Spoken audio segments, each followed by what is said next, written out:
যে খবরের দিকে আমরা নজর রেখেছিলাম ৭৫ বছর বয়সে অবসর নিয়ে এবার প্রচ্ছন্ন ইঙ্গিত মোহন ভাগবতের। আরএসএস প্রধান মোহন ভাগবতের প্রচ্ছন্ন ইঙ্গিত, ৭৫ বছর বয়সে শুভেচ্ছা কেউ জানালে বুঝতে হবে অবসর নেওয়ার সময় এসেছে। আর এবছরই কিন্তু সেপ্টেম্বরে প্রধানমন্ত্রী নরেন্দ্র মোদীর জন্মদিন এবং নরেন্দ্র মোদী কিন্তু এবছরই ৭৫ বছর বয়সে পা দিতে চলেছেন। তাহলে মোহন ভাগবত কোনো কি ইঙ্গিত দিয়েছেন? প্রধানমন্ত্রী নরেন্দ্র মোদীকে প্রশ্ন দেখা দিচ্ছেন।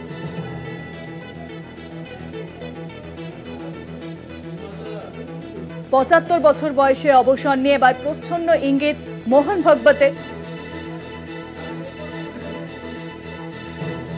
আর বিষয়ে আরো আলোচনা করব। এখন সরাসরি রয়েছেন আমাদের মুখ্য রাজনৈতিক বিশ্লেষক জয়ন্ত ঘোষাল। জয়ন্তদা, মোহন ভাগবতের একটি মন্তব্য ঘিরে ইতিমধ্যেই শোরগোল শুরু হয়েছে। তিনি জানিয়েছেন যে ৭৫ বছর বয়সে কেউ যদি শুভেচ্ছা জানায় তাহলে জানতে হবে অবসরের সময় এসেছে। আর সেপ্টেম্বরে আমরা জানি যে প্রধানমন্ত্রী নরেন্দ্র মোদীর জন্মদিন, আর এই বছরের সেপ্টেম্বরে প্রধানমন্ত্রী নরেন্দ্র মোদী তিনিও কিন্তু ৭৫ বছর বয়সেই পা দিতে চলেছেন। তাহলে কি তাকেও কোনোভাবে অবসর নেওয়ার কথা জানাচ্ছেন মোহন ভাগবত?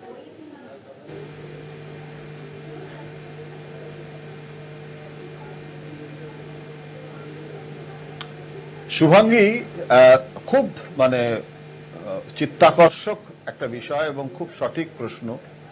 আমি প্রথমে বলবো যে মোহন ভাগবত সম্পর্কে বাঙালি দর্শক, বাঙালি শ্রোতা নিশ্চয়ই একটা তাদের ধারণা আছে যে মোহন ভাগবত এই বিষয়ে খুব পরিচিত, যে উনি কথা যখন বলেন তখন নানান রকমের গুগলি দেন, অর্থাৎ কথার একটা বাক্যের নানান রকমের মানে থাকে। উনি স্পষ্টভাবে সরাসরি একটা প্রত্যক্ষ বচন না উচ্চারণ করে উনি এমন ভাবে বলেন যে যার মধ্যে থেকে অনেক ইন্টারপ্রিটেশন বা ব্যাখ্যার সুযোগ থাকে এবং আমরা সাংবাদিকরা সেটা সদ্ব্যবহার করে থাকি। মনে রাখতে হবে যে এই সেপ্টেম্বর মাস আসছে, সেই সেপ্টেম্বর মাসে ১৭ই সেপ্টেম্বর নরেন্দ্র মোদী ৭৫ বছর হবে। সুতরাং এই বিজেপি দলের প্রথমেই ২০১৪ সালে নরেন্দ্র মোদী প্রথম ক্ষমতায় আসার পর বিজেপি দলের শীর্ষ নেতৃত্ব, অমিত শাহ দলের অধ্যক্ষ ছিলেন, তিনি সভাপতি ছিলেন, তখনই স্থির হয়ে যায় যে ৭৫ বছর বয়স একটা সময় সীমা নির্ধারণ করে দেওয়া হয় এবং সেই লক্ষণ রেখাটা অতিক্রম করলে অবসর নিতে হবে।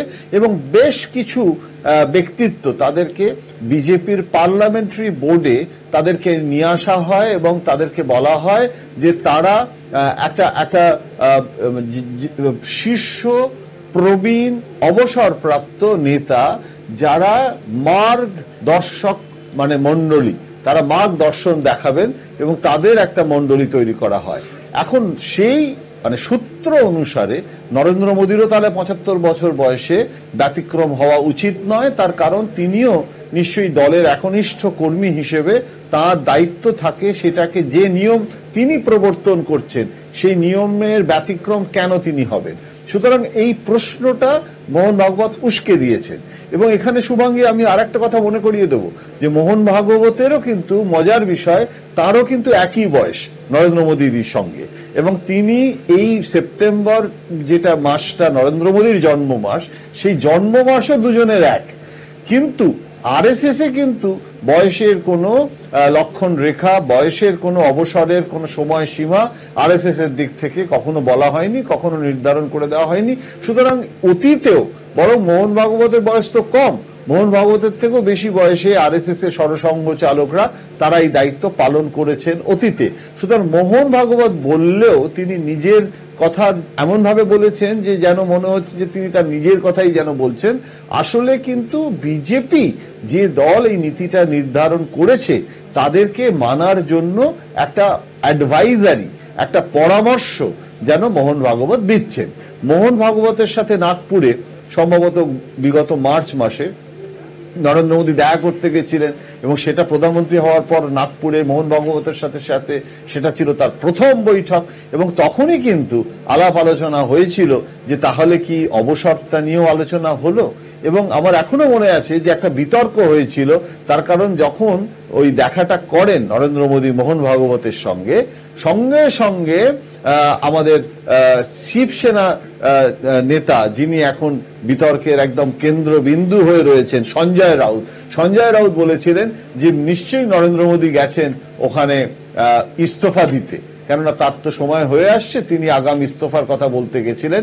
কিন্তু দেবেন্দ্র ফাডনাভিস, তিনি ডেপুটি চিফ মিনিস্টার ছিলেন, তিনি সঙ্গে সঙ্গে প্রতিক্রিয়া জানান এবং বলেন যে অবসরের কোনো প্রশ্ন উঠছে না।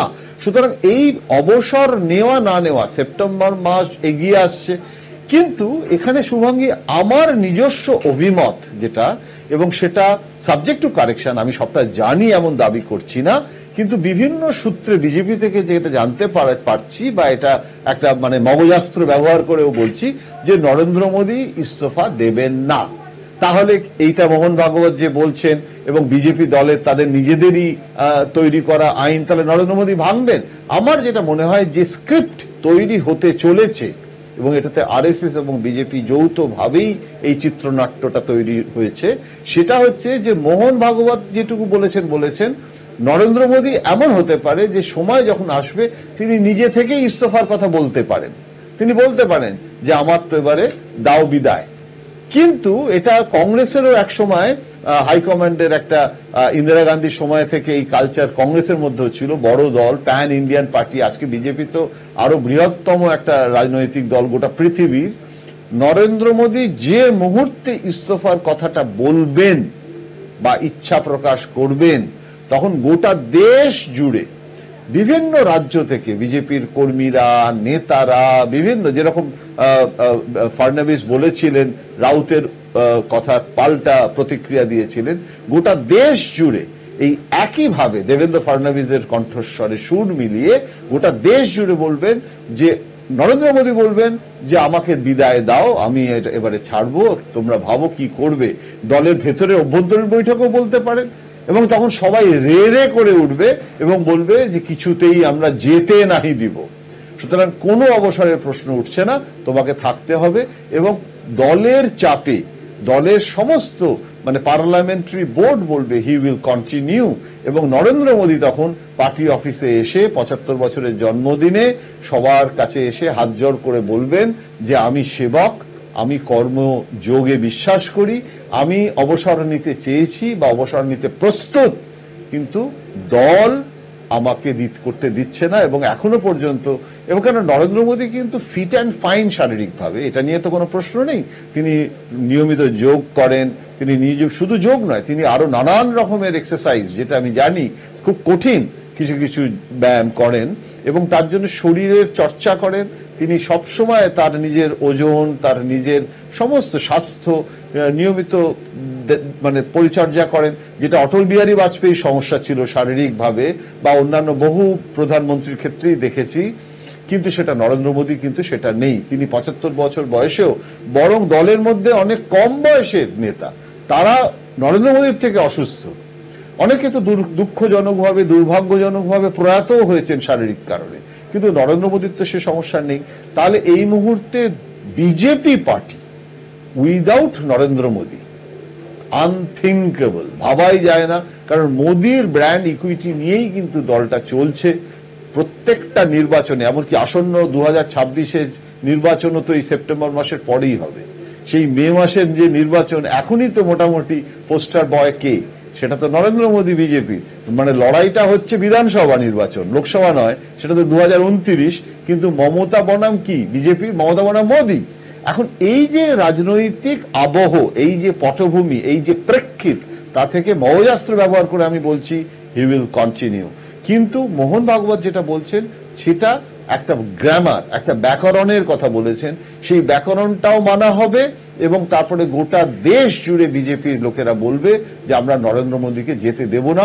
যেভাবে 2014-তে মানে নির্বাচনের আগে আমি মুম্বাইতে সেই বিজেপি জাতীয় কর্মসমিতির বৈঠকে ছিলাম, সেখানে কে হবে মুখ 2014 তখন ঠিক করার কথা হয়েছিল, তখন তো নরেন্দ্র মোদীর নাম আসেনি।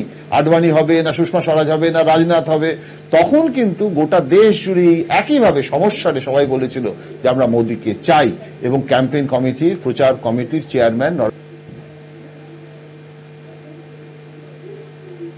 তারপর এইটা যে কন্টিনিউ করবেন সেটা কিন্তু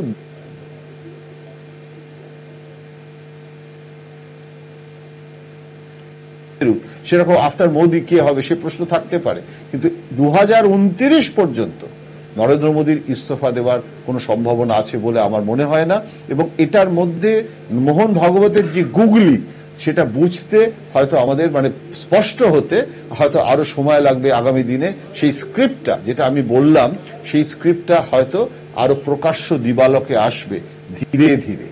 শুভাঙ্গী, অনেক ধন্যবাদ জয়ন্ত দা। সঙ্গে ছিলেন আমাদের মুখ্য রাজনৈতিক বিশ্লেষক জয়ন্ত ঘোষাল। অর্থাৎ 75 বছর বয়সে অবসর নিয়ে যে প্রচ্ছন্ন ইঙ্গিত করেছেন মোহন ভাগবত, আরএসএস প্রধান মোহন ভাগবত, আর সেপ্টেম্বরেই কিন্তু রয়েছে নরেন্দ্র মোদীরও জন্মদিন, তাঁরও 75 বছর বয়স হতে চলেছে। তাহলে কি তিনিও অবসর নিতে চলেছেন? এই নিয়ে বিস্তারিত আলোচনা করলাম আমাদের মুখ্য রাজনৈতিক বিশ্লেষক জয়ন্ত ঘোষালের সঙ্গে।